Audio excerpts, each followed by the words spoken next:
Hey everyone, welcome back to our channel. Is your Roblox account manager failing to launch Roblox?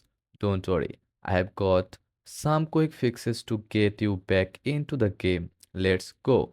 First of all, restart your Roblox account manager and your PC. Sometimes a simple reset clears up temporary issues. Make sure both Roblox and the account manager are up to date. Outdated versions can cause compatibility issues. Check the official sources for updates and install them if needed. If restarting and updating didn't work, uninstall and reinstall the Roblox account manager. This ensures you have a clean and fully functional installation. Check your Roblox installation for any issues. Uninstall Roblox completely, then download and reinstall it from the official Roblox website.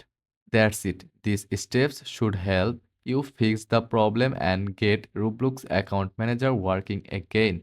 If this helped, give it a thumbs up and subscribe for more tips.